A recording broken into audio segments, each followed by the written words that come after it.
I lived in a cabin out in Canada with my wife and two kids for almost 10 years.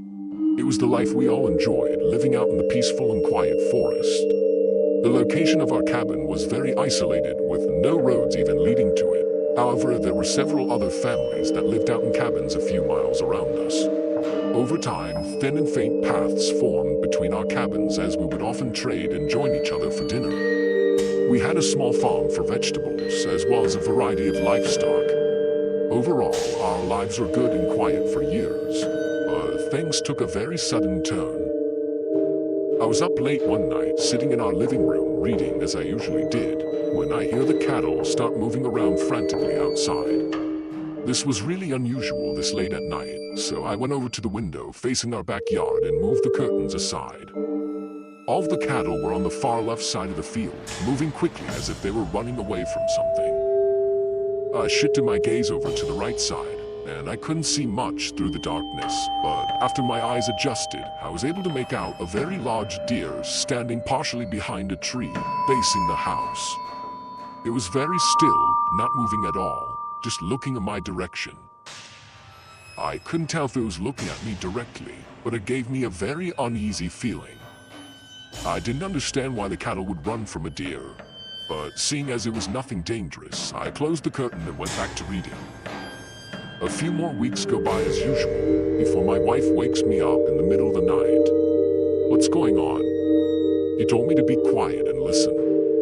I could see the fear in her eyes, as if she'd been up for a while now. Very quietly, I could hear something moving around the cabin slowly. It sounded as if someone was dragging a stick along the walls all the way around. But after the sound made a full circle around the cabin, it stopped. I immediately got up and went to my kids' room to make sure they were okay, then grabbed my hunting rifle and went around to every window. I didn't see anything until the last window I checked, which was my bedroom window, where I could see the same deer standing in the dark forest staring in my direction, not moving at all. Again, I'd never seen an animal act like this before, and I had no explanation for the sounds around the cabin.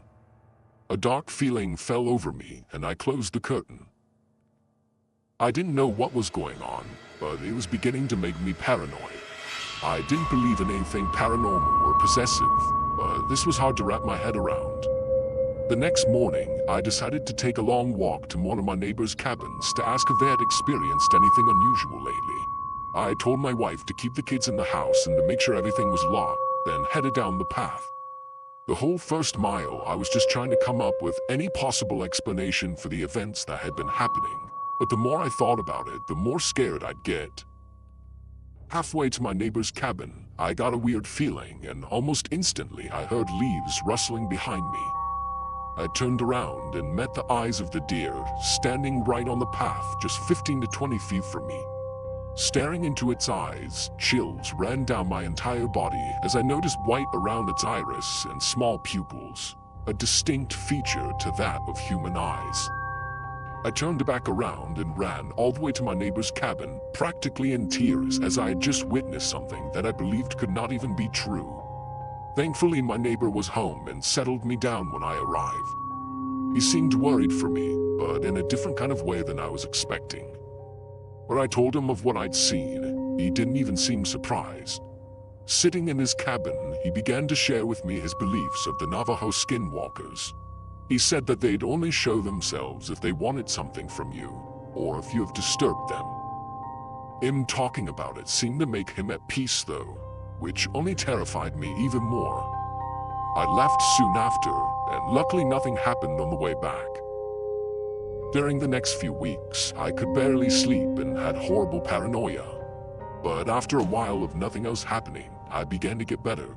However, the peaceful life that I once lived out in the cabin was taken from me, and I never fully recovered from the fear of what I saw. Eventually, we moved closer to town to give our children a better life. It's been almost 15 years since the events took place, and I never told my wife or kids what I saw on the path, or even what the neighbors told me. I'm not entirely sure why, but something inside of me just urges me to keep them out of it. I think that's why I felt the need to write this and share it now, because I've held it in for too long.